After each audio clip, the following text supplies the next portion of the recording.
Today on Truly Medicine, Sami Diffee is returning. For those of you that did not hear her first episode, Sami is struggling with undiagnosed GI problems, depression, anxiety, panic attacks, self-harm, eating disorders, suicidal tendencies, and more. She is currently undergoing various holistic health practices, especially those that involve cannabis. We want to revisit with Sami as our audience has already discussed major benefits from listening to her journey. Welcome back, Sami. Thank you, guys. Thank you. I'm so glad to be back, and I'm just shocked that everyone was so happy to hear my story. Great response from people. I think really it's a lot of people identifying with some of the same issues. So you spoke to a lot of our listeners out there. We thank you for that, and we kind of want to pick up where we left off from last time. Awesome. I'm looking forward to this. So now, last time that we had you on, we had kind of touched on those things where we know that you had your early experiences with cannabis, which we had kind of, I guess, for lack of a better term, labeled as recreational use in kind of your younger days. So we wanted to touch on some of the things that you've been doing since your sobriety and how cannabis has helped you and how you're using it medically now. Because we kind of wanted to look at both of those approaches and kind of let people know that while we understand that there's recreational use of this, of this plant, we kind of want to show the benefits of the different approaches and getting those different results, and especially with it being so true in your experience. So we just wanted to know if you could kind of touch on a few of those things.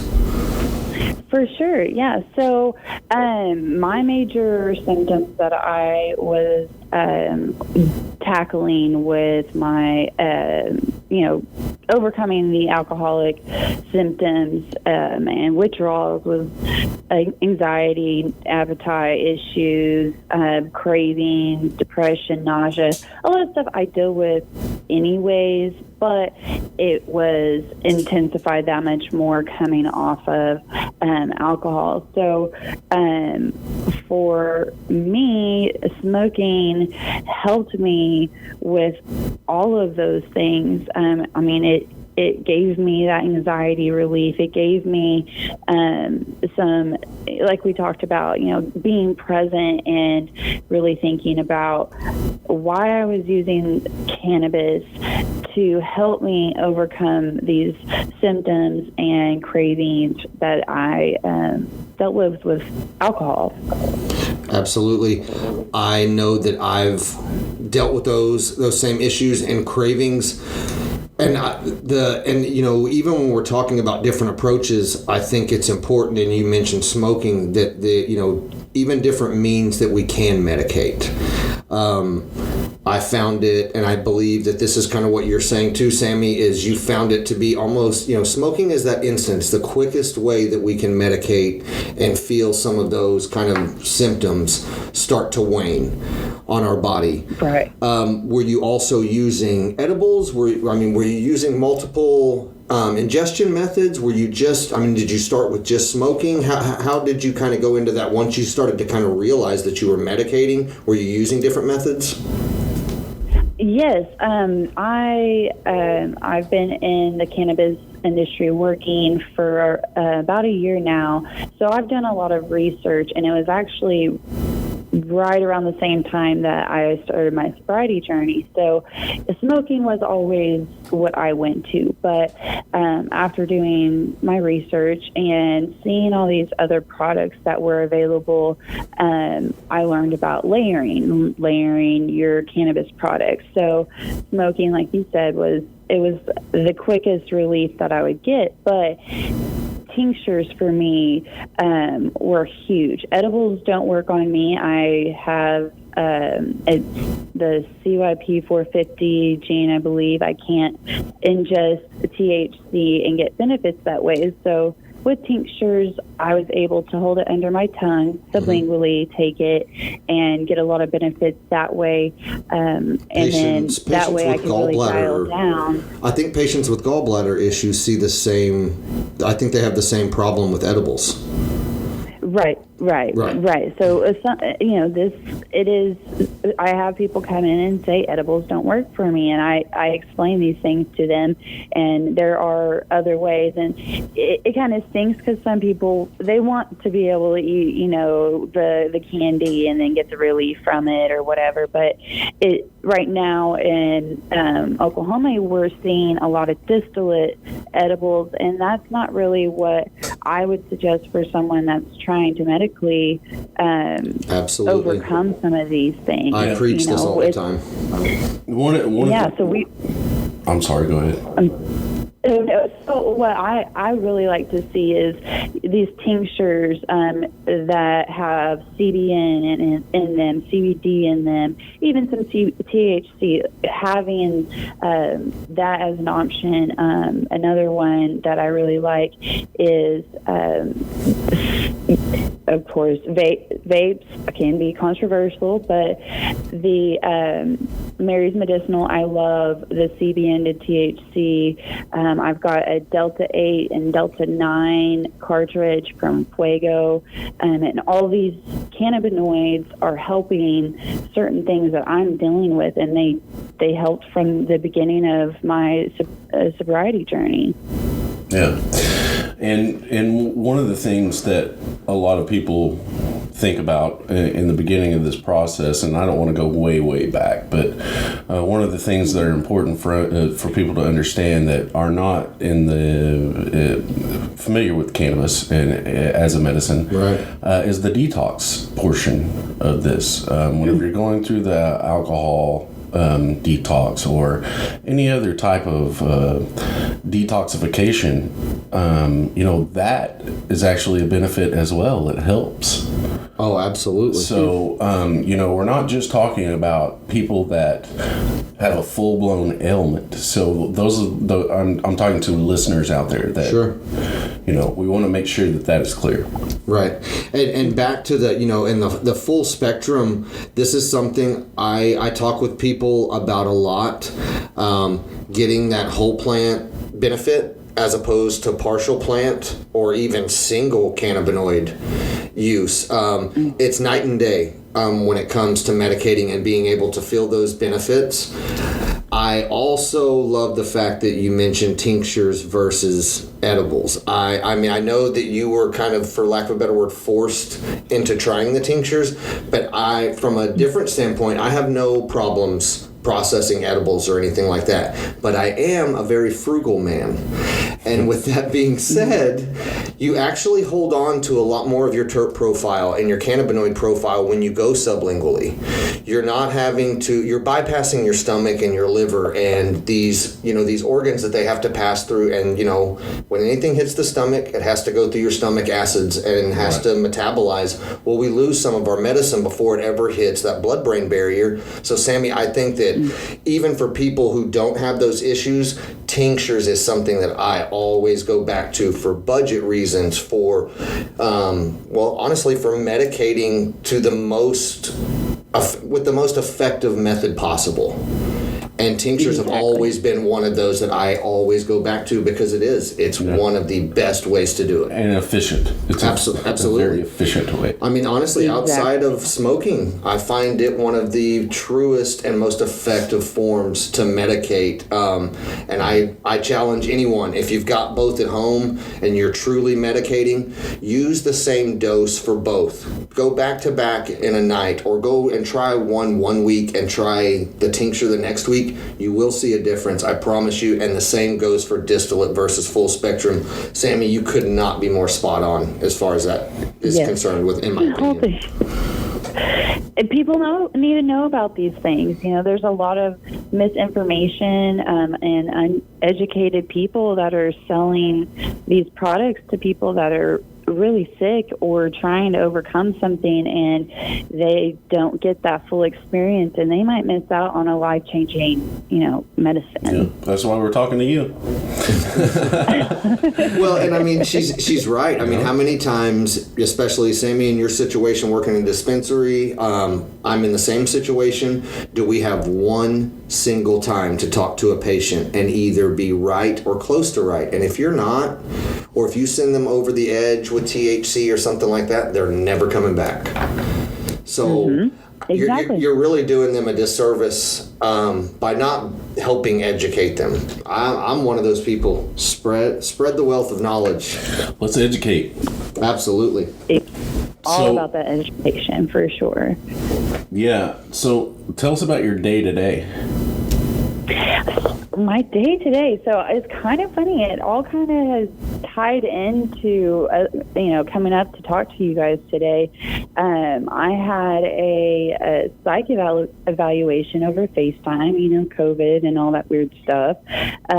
First time in probably like 5 years, they're checking my medications and stuff. And it started out really well, and then the cannabis issue got brought up. Dun, dun, and dun. This woman tried to sit there and tell me that drinking and smoking cannabis or consuming cannabis were the same thing, after I had explained to her my sobriety journey, how I've used medical cannabis, how I've tried, I do holistic and alternative medicines, and she sat there and told me that they were on the same level. And it shocked me, and it came back to that conversation you guys had with Raina about the power of the white coat, and her saying that, and just it was just a punch in the gut, and making me want to take on my health and have these options. And I could not believe it. I mean, I could, of course, we all deal with it, but yeah, but once it's pointed out, you kind of, it's like, wow, okay. Yeah. So, was this a nurse or your doctor, or that was? This was a psychiatrist. This woman was a psychiatrist. Okay. Did they have? I guess did they have another option for you to medicate? What did they want you to medicate with in place of cannabis? Did they? So she wanted me, which I've been on. I've been on several different mood stabilizers, antidepressants, and stuff like that. So she wanted to up my dose on one of my prescriptions, and she wanted to change another dose on my other prescription, and she pretty much wanted me to suffer through my panic attacks without cannabis. For how long? Right. Was it the 6-month thing or the 3-month thing? You're not going to be seeing me for very long, because I can't live like this. I do. There's a place for pharmaceuticals in my life right now, and I know what my body needs, and cannabis is a very important part of that. And she just took it off the rails to, saying that it was pretty much that I was using it recreationally, when I just explained to her everything that it has done for me. Well, she's very well educated in her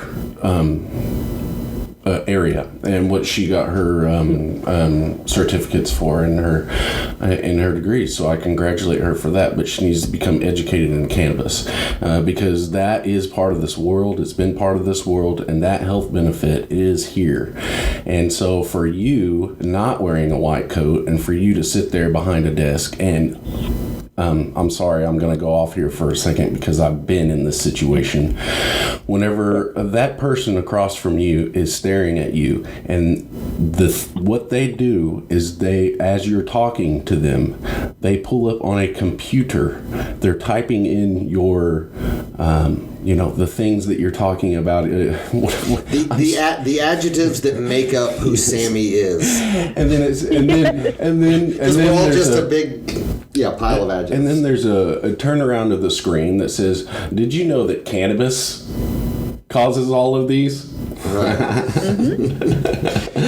So, I mean, it's like, yeah, it does, but it's also manageable. There's, there's some things there's some side effects that people do deal with, but they are nothing like what have.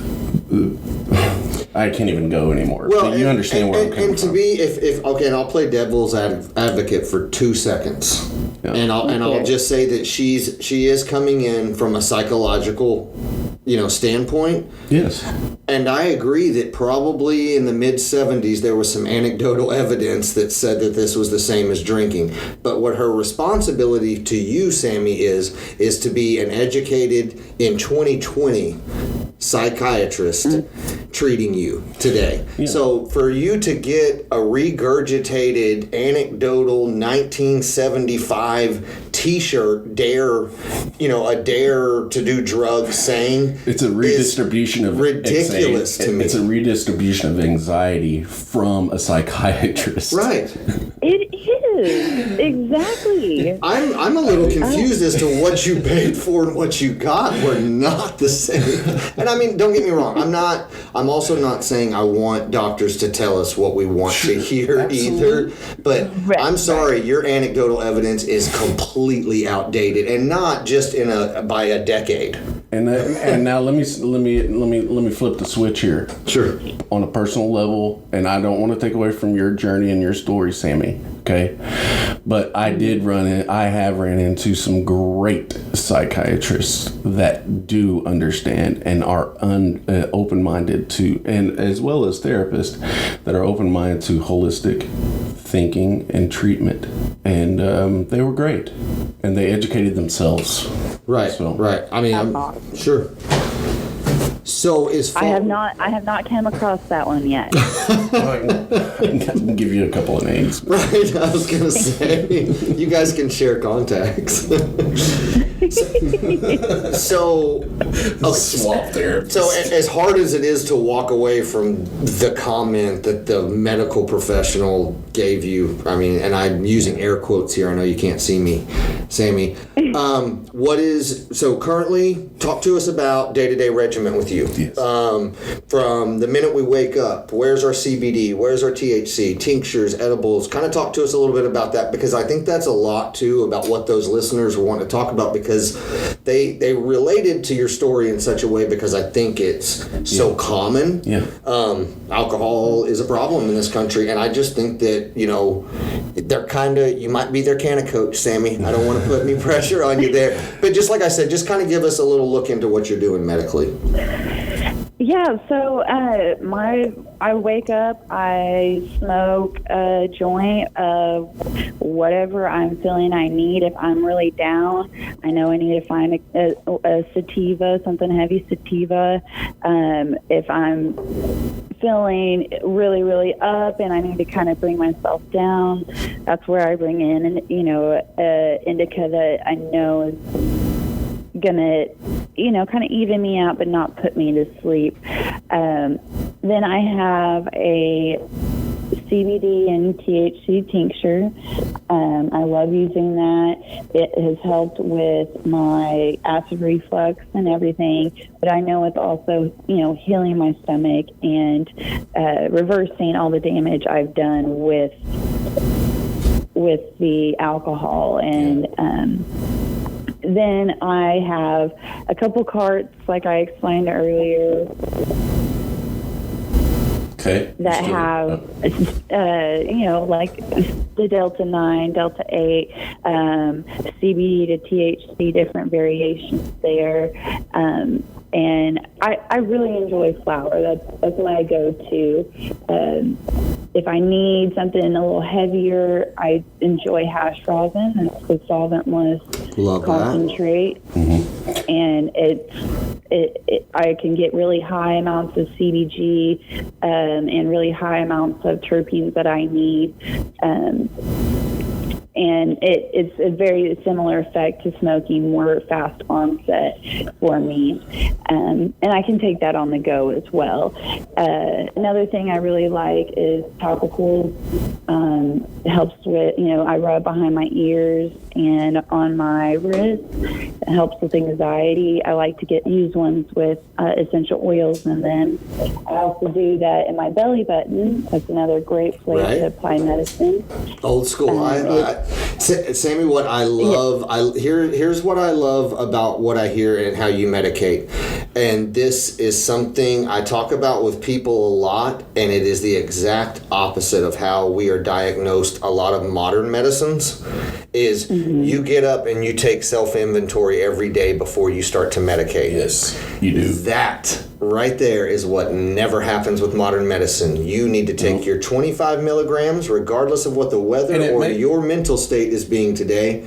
But we're going to plug that same amount in you every single day, whether you need it or not. And it makes sense to do it that way. Right. But with cannabis, it does make sense to do it the other way. And the education of that is what you're saying for the medical community to understand that there are not just dosages that you set up. Right, but what I'm saying too is I also believe in that. I think this works with other medicines. I mean, if I don't need 800 milligrams of ibuprofen every single morning, why is the doctor telling me to take 800 milligrams of ibuprofen every morning? Yeah. I don't. Exactly. That should not be a regimen for someone. Yeah. I mean, all of this stuff is as needed, and I'm talking about our best friend cannabis too.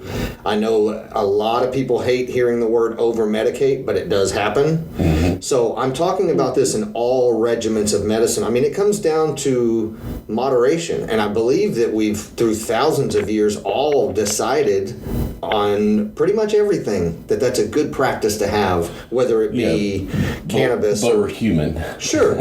I understand that, but what I'm saying, I like the way that Sammy looks at it is that she wakes up every day and says, this is what I feel that I need. Sammy, you're a model cannabis patient.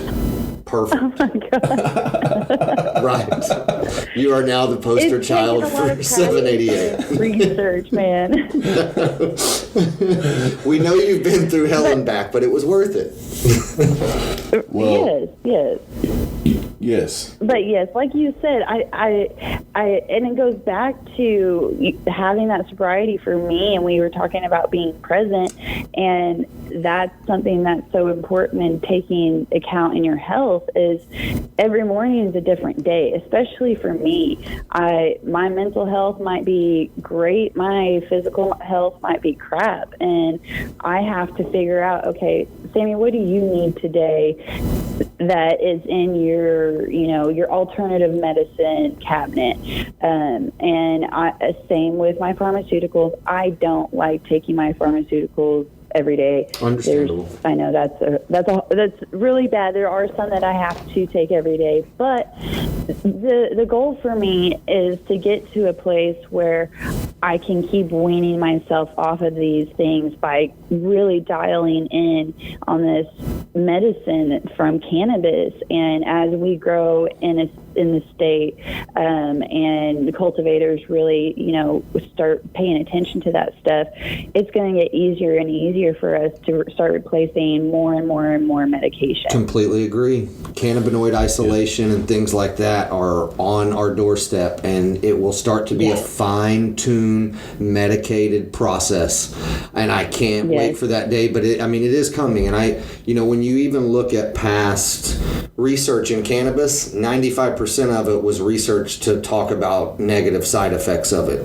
We haven't had decades of positive research on what this can do, and it's coming, whether it comes from the cannabis community or other, somewhere else, but it is coming, and it's one of those things that I'm chomping at the bit to see. Because I completely agree. I mean, you're looking at diabetic patients that all of a sudden have a THC pill, and they are literally monitoring and being able to control their diabetes with something like that. That's insane. Yeah, some are able to just really. I mean, and like we talked about before, everybody's different. Sure. And so there's so many different variables with this as a medicine. That's what makes it so interesting to talk about these journeys. And one of the things that from our past to our audience, we've kind of all three gone through this alcohol journey, and sort of timeline-ish, sort of close. Yeah, we were all we're right.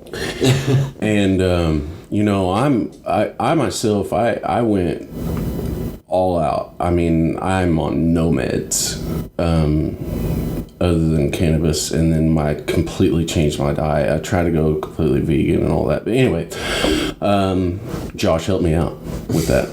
I credit a lot of my life to him. So, but anyway, what I'm dealing with are extreme emotions, and a lot of alcoholics or alcoholism, you get to that level. What is that called? There's a stage or something. Wet brain? I don't know what it is, but you're either, it's like the end of the world, or it's the best thing in the world. There is no in between. So Yes. dealing with those types of emotional issues and having to function in society is very, very hard with no medication. And using this as a medicine has really helped me, because I'm able to dive in and dissect with Josh, actually, on different strains, different types of layering that you're talking about to help me deal with my day-to-day. So, you know.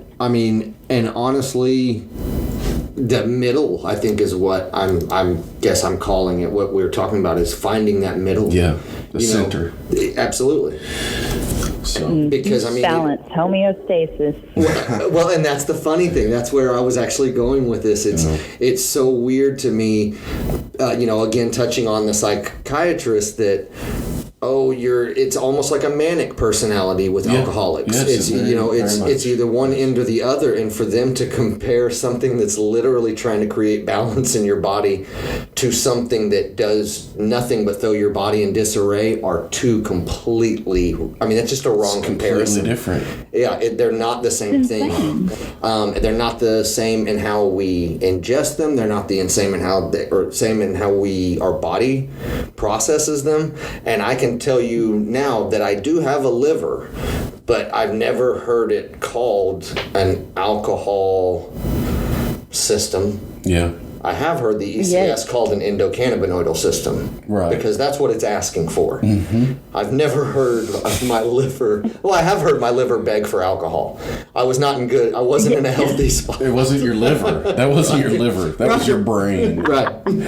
So I know I keep going back and hopping on that thing, and I'm kind of beating the dead horse there. No, man, that's a good point. That's a great point, because that's my thing. This is really trying to create a balance in us when we had none. Yeah. And for someone to say, "Hey, Sammy, if you could toss all the balance out of your life, I know you're trying to get off alcohol," just seems, again, so counterintuitive to what we're trying to do as humans, like trying to find that middle, that balance. Yeah, for sure. And, I don't know about you, Sammy. We keep on taking away from Sammy's show. But we're all in this together, right? Literally. Anyway, we want to learn from you, but anyway. Before it was like whenever you were under that alcohol-induced coma of life that you lived, we three lived in for a while. You tend to view yourself as a surfer in life. You're able to surf through life and navigate and really do some things that you just kind of forget about certain things. You're numb a little bit. Now, whenever you wake that up, that's whenever things get really, really interesting, because that's what I'm talking about. You're no longer a surfer. Now you're watching people surf. Right. Now you're walking on the beach. Or, you know what I mean? It's like, wow. Again, present, and you're kind of rooted in your happiness that, coming from us, and I know I'm speaking for all three of us, that we're coming from a happiness that we didn't think we were going to experience. Yeah, no, I thought I was in the happiness. I thought I was in that wave and riding that wave of happiness. Until you saw everyone else surfing. Until I got on the beach and I saw everyone surfing, and it's harder to manage. You can't just surf, but it's better. It's not numb anymore. It's more focused. It's you're thinking about your day and your family and what you can do for people around you. It's just a different feeling. Right. It is. And I was having fun, and no one knew, no one could tell anything was going on. But I was a mess. I was not fun drunk. I was a mess. And it's just having that cover, and then to compare that to what cannabis is, and being present and taking inventory of myself every day. I don't forget weeks at a time anymore. I don't, forget about, my best friend's, party that I just got so, slammed that I have no idea what I did. I mean, it just blows my mind that could be comparable, because like you said, you're surfing and you think you got it down and everything, and then all of a sudden you kind of get that click of this isn't right. I'm not doing the right things here. And then cannabis comes in and allows you to make that transition, and it's awesome. It's so awesome. Yeah. Something that you and James both touched on as well, and James was talking about his happiness after he had kind of hit the beach and was talking about helping people. And Sami, I know with your day-to-day job, I don't have to ask you. I mean, I know the impact that you have on people's lives, and we see it in the show, that we touch people's lives. But that's something that I think is missed a lot is, we didn't have those experiences when we were drinking, and you want to know why? It's because nobody was depending on us truly. We weren't being asked to help, because that whole time that we thought we had it together, people could see it. And you're absolutely right, Sami. We were a mess, and we didn't have the ability to help people, because not that we didn't want to, not that the heart wasn't there. It was the opportunity was never there, because nobody's really going to come when you have your life in such disarray and ask you to help with theirs. Well, I think that's definitely got to be person to person. Sure. I mean, seriously. But I think it goes back into the self-worth that starts to build when you become sober, because now all of a sudden you are relied on, and that's a good feeling. That's not, yes, it brings on anxiety, absolutely. But it's good anxiety. Absolutely. Yeah. It's someone leaning on you because you have the strength to hold them up, and to tell yourself that is insane. You feel worth it. Sure.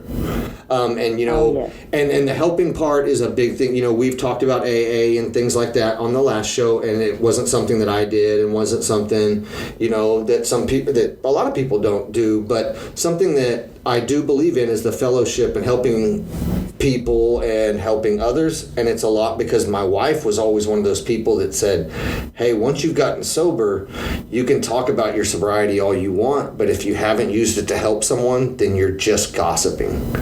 And I still, to this day, remember that every single time. And she's absolutely right. That's what I love about all three of our stories, is we didn't just kind of take our win and go home. Yeah. We're all three on a podcast trying to share Sami's story and our story. Yeah, hopefully. That's beautiful. And a lot of other people that need to be touched and helped, and that's what this whole thing is for. But Sami, how are you, I know that you had some things going on yesterday. I don't know if you want to talk about those or not. Yes. With the procedure and everything? Yes. Yes, okay. So I had a upper endoscopy scope and a colonoscopy done. Again, I've had these stomach issues my whole entire life. And actually, the GI doctor that I spoke to that did the procedure, and he's my actual GI doctor, whenever I spoke to cannabis with him, and he was really supportive about it. And the procedure went good. They did a couple biopsies. I won't know anything for sure, but overall, everything went fine. I definitely had to medicate beforehand. I was nervous, but we should be getting results hopefully back next week. Whenever you get ready for those types of things, You prepare like a test. That's what I do. I go into like maintenance mode. I don't know why. It's like, well, if I pass this, everything's good. Right, yeah. Do you do that? Taking notes. Sammy, do you do that like with your meds? Do you go back to RSO or anything like that? I can't do a lot of RSO. It's really hard on my stomach, and it doesn't look cute whenever you try to do it sublingually because it gets all over your teeth. But I mainly rely on my tinctures, my topicals. Again, it gives me a lot of pain relief in my stomach and stuff, and patches are another great one. That's another good one for my anxiety to help kind of keep that down. Okay. And along with this, don't you have like 2 jobs? Well, I don't you lose sleep a lot? I got a lot. I wear a lot of hats. So I work full time at One Love Wellness, and I just kind of do my own side Oklahoma bud tender / your mom's cannabis. It's just something that I'm slowly building as I'm going through my journey, trying to make it something different, like what you guys are doing. Bringing education from both sides and talking about different things besides just AA, besides just going and saying, okay, I'm going to listen to this doctor. He told me to stop smoking cannabis. So that's kind of like on my, that's what I do on my side. Right. Job, So you're not, as my wife, I guess, would say, you're not just gossiping after work. You're out helping. I'm trying not to. I love it. I love it. I love it. So, and just so we're clear, and I know some people will take this as a joke, you're not leaving cannabis because of the recommendation of a doctor, correct? No. Okay. All right. I just wanted to make sure. They will tell me that all day long. And that's something I did want to touch on is the cannabinoid hyperemesis syndrome. That is one thing that has been driving me absolutely wild. I made a post today about if another doctor tells me that cannabis is my problem, I might just lose it. Cannabis hyperemesis syndrome is a very specific illness. It's very rare. It's extremely an overload rare. Of a certain cannabinoid. And I told doctors. I'm sorry. Explain that again. What was that? I haven't heard of it. It's like of a certain cannabinoid overload. There's like 3 major cannabinoids that can trigger it for certain people, but it's very rare, and like it's hot bathing, it's puking for 24 hours straight, and I've had countless doctors tell me this was what is going on with me, and finally I had a doctor listen to me that is not the case, and a lot of people going through stomach issues. If your doctor says that, please do your research, get a second opinion. Don't give up, because cannabis it helped me more than it has hurt me, and I would be in the hospital without cannabis. I totally agree with you, and I deal with those issues as well. The nausea stuff in the stomach. I did a lot of damage to my stomach. And like I said, I'm off of all the prescription meds and all that. I take some heartburn stuff. But anyway, that's something that you just, I mean. Well, and it's honestly, it's something, and don't get me wrong, it's something that is, in my opinion, and this is just my opinion, and I do not come from the medical field, it is being overdiagnosed, completely overdiagnosed. It is picking up steam like autism did.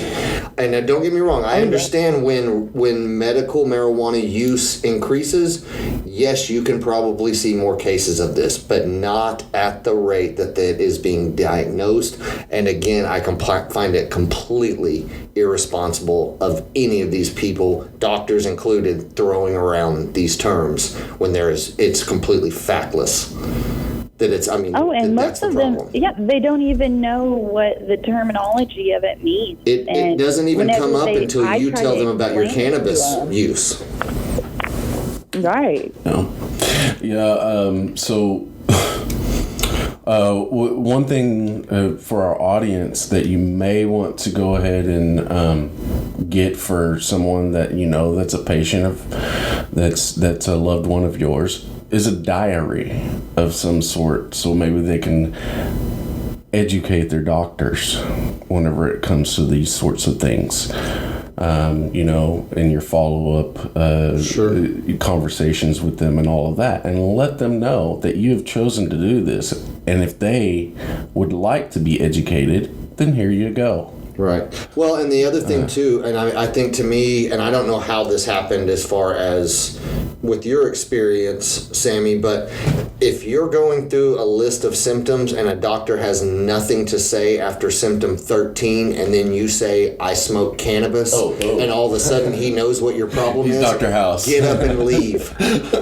Because you just the gave team him over to the your answer house he to was do looking all the for, forensics. and you ask your insurance to pay you instead. That's ridiculous. I know sometimes I just lose it, but I'm so over this person charging your insurance $1,200 for you to do his job. Yeah, that's ridiculous. Yeah. I'm right there with you. Yeah. And not just that, but when you literally, I mean, and don't get me wrong, I understand if you have symptoms that can be related to this, but you also have a list of 400 benefits that cannabis is helping with, and yet he doesn't want to talk about the benefits at all. Yeah, that's unfortunate. I'm glad that I have found a doctor that did do that with me, and they are out there. So just remember that. But man, you got to stand your ground.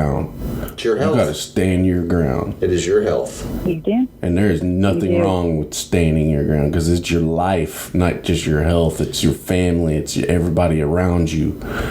You know, that's the white coat, the power of the white coat we talked about before.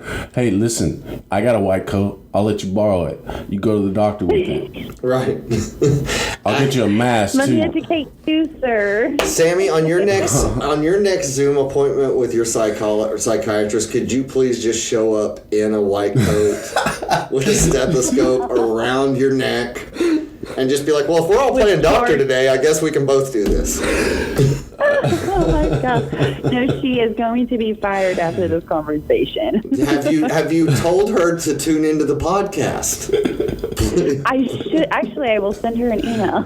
We're getting a little cheeky today, but I mean, it's fine. No, listen. And I'm not trying to take any of the weight off of. Right. I'm not trying to take any of the weight off of any, answers that you're still trying to get out there, Sami. But I mean, really, some of this stuff is laughable, and I mean, no, you do have to take sometimes a common sense approach to our health, because if things don't make sense, regardless if they're coming from a doctor or if they're coming from your neighbor, common sense is common sense, and if it doesn't make sense, you're allowed to question it. It's your body. These people are very, very smart people. Very, very smart people. Right. And surely someday they will decide to open their minds and really educate themselves instead of out of a book. So yes, I'd like to see more of that. I respect doctors very much, but I want them to please respect the patient more. Sure. Well, and we've had episode. I mean, Raina's episode was a great, example of modern medicine works with holistic. Exactly. I mean, pharmaceuticals work well with holistic, but you got to have an open mind on both sides. Exactly. That is so true. So true. Like you have to have that coach and that advocate for you. They should care just as much about what your health plan looks like, and support that as much as they can. And you run into these issues. I ran into this in my life in the past, where you think that you're doing the best for your loved one, and you are telling them they don't know what to do other than listen to the doctor or ask you, and you yourself are the only thing that you know to do is to listen to the doctor. So that's what you're telling them. So it's really important for you, even if you're not a patient yourself, or if you have a loved one, educate yourself, and have that, at least that opportunity to talk about it with your loved one that needs that option. Otherwise, there's no gatekeeper at all. It's straight to the white coat. I'm sorry. And that's the problem I have with it sometimes is I do want to be able to trust you. I'm not sitting here telling people to not go to your doctor, but what I would love from a doctor is a holistic approach if it's an option, or a more invasive, aggressive approach if that, but I want all my options, and I want to be able to give it an honest look, and I don't want that opinion to be coming from the pharmaceutical rep that just left. You don't want it to have a monetary. You don't want it to have money behind it. Strictly health based. You don't want to have politics or anything like that. I thought that's why we were going there, isn't it? Come on now, come on. Are we going? Okay, I was just I was confused. Oh. But I mean, and honestly, to me, to be completely honest, Sami, I know I come from a biased field, but people in your line of work, people in my line of work, James's line of work, people that are around this, I'm sorry, but I've started to put a little more stock into what I'm hearing out of this community for just what I'm going through. And I'm not speaking for everyone, but for me, dealing with staying on top of not drinking and things like that, and, getting up there in age and just trying to keep my energy levels the same. I love what I'm hearing out of the cannabis community. Don't love having to get testosterone treatments and things like that. I don't love what I hear from that side. Yeah. So, again, as always, thank you for what you're doing. But we have to keep doing what we're doing. I mean, that's the important part here. Yes, absolutely. But again, it's everybody's choice. Absolutely. So, for sure. And man, I know what I'm choosing. So. Same. So other than that, Sami, anything that you guys, just even, I guess, maybe kind of touch on anything that just in the cannabis community that you guys have seen as far as on the alcohol side, since we're kind of on that topic, any new breakthroughs or anything that you guys have seen with any patients as far as the helpful tips that might be out there? Personally, I haven't had a lot of people open up to me about this yet. I'm actually been doing a little bit more research and everything, and I'm hoping someone will come and talk to me. But I was looking through the we were talking about the AA approach, and a lot of AAs, they suggest you do the absentee model. So cannabis is not in that kind of their method. So that, just so everyone knows, you might need to be quiet about that if you go to an AA meeting. I have another product that they're called Superior Space Caps. I have been helping people get off opiates with them. They have been helped. If you're having a hard time with RSO, this is a really good option. So with the nausea, vomiting, the shakiness, the sweating, all that, I would highly recommend these capsules. Right. There's those first initial days where it's tough and really coming through those withdrawals. Where they're throwing narcotics at you in detox. Been there. Yes. Yeah. And really that's where, to me, that's the cannabis, to me, in those first initial days, everything that I've seen, all the stories that I've heard, everything, those are the most crucial. And honestly, that's, to me, where cannabis kind of shines. Yeah. I know that it's that maintenance regimen is absolutely crucial, But to me, cannabis, that's the weird thing that I keep going back to that, is because cannabis is very crucial in some people's that first week. Yeah. Because they're sick. I mean, they are truly sick, and their mind hurts. They're confused. And you can't even think. That's what I mean. Hallucinating. And to me, it's just, I mean, that is really, to me, where cannabis shines. And I've even seen some people not use cannabis as far as a maintenance regimen, but did to come off of alcohol. Yeah. And really kind of leave it there. So to me, like, cannabis is crucial early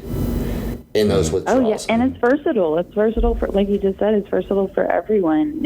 You might just need it to get off all the withdrawals and everything, and like there's just so many great things. I've said that to patients before. I've told them, if I see you less, then I'm happy, because I know it's working, and it always confuses the hell out of them, because they generally don't get that sentiment most other places.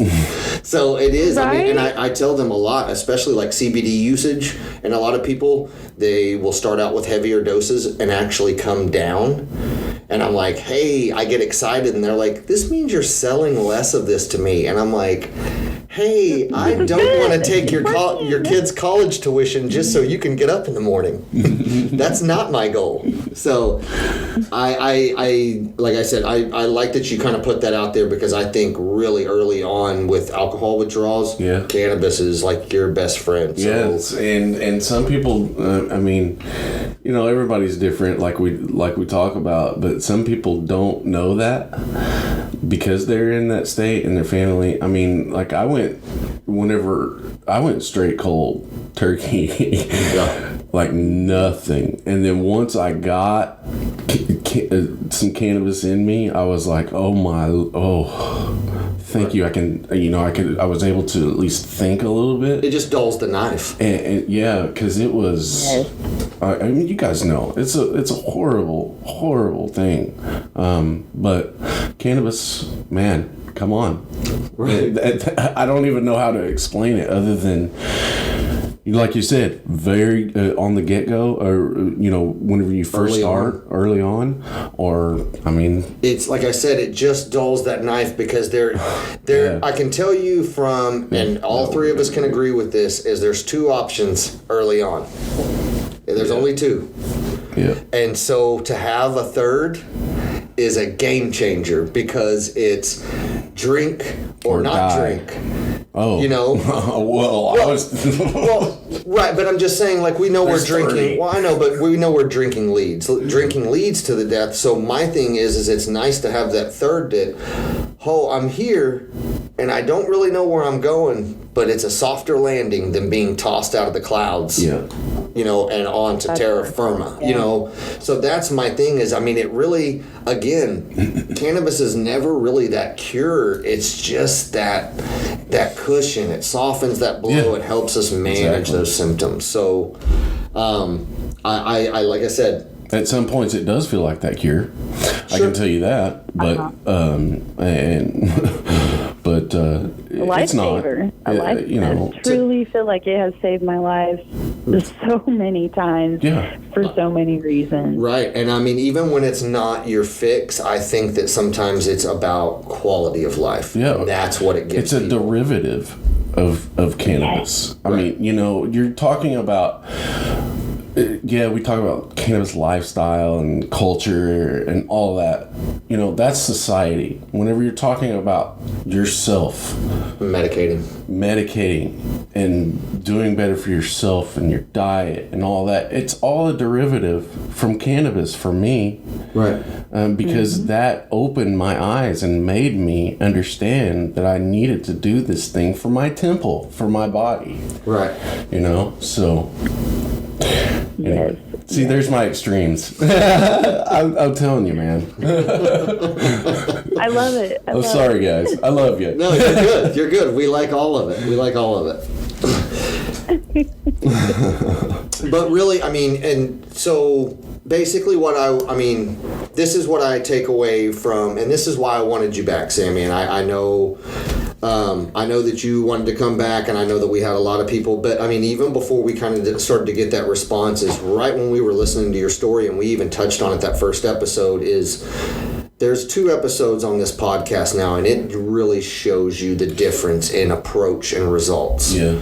And I love that in your Sami. And not just that, but it wasn't something that like the outside world saw. It was something because you were present and because you were medicating and you had pulled yourself out of that fog, or what James calls the waves, you were able to see.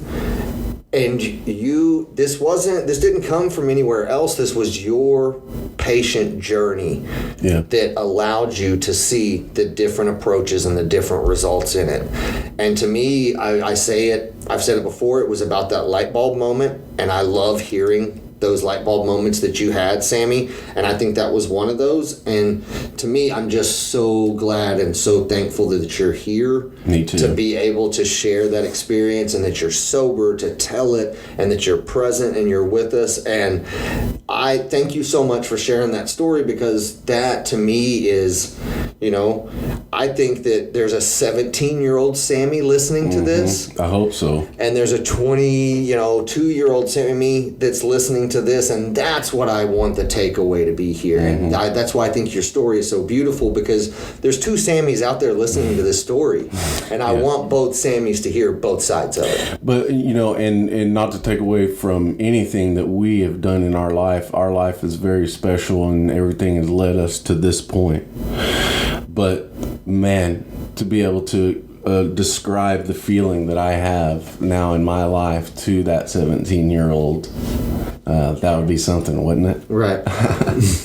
You guys, I'm gonna cry. Oh my gosh. No, you're gonna make that 17-year-old is listening. That 22-year-old is listening, and today the 28-year-old is really damn proud of all of those girls.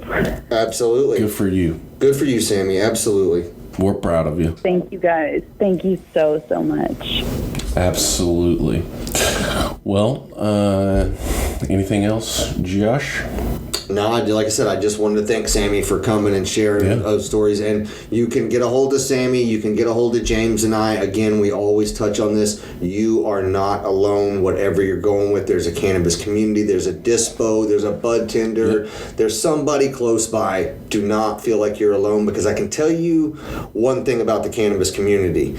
I promise you, whether it be different waves that we were in or different bodies of water, we've all been wet. So please come and ask. Extend that. We've all got olive branches, life rafts. We want to share them. That's what we do. So please reach out. You're not alone. There are people like Sami, James, and myself out there, and we all want to help. Again, Sami, thank you so much for sharing your story. Thank you, everyone, for listening. Love everyone. Stay medicated. Love stay you too, healthy. man. If anybody does need any help, you can, DM me. I have like 5 Instagram accounts. I'm always up. The guy doesn't sleep, I swear. Between him and you need Sami, some I help, think they get DM me, like man. 4 hours of sleep. I'm good. I'll talk. And don't forget, I got that white coat if you want to borrow it. Sami, for your next appointment. I might need to. All right, and to our listeners, hey, if you feel that this podcast is something that would benefit others, please consider the possibility of changing someone's life that may be in need. Please share our podcast. This podcast is for the patient. This podcast is for information purposes only and should not be considered medical advice. Thank you, everybody. We'll catch you next time. See you guys. Thank you. Bye.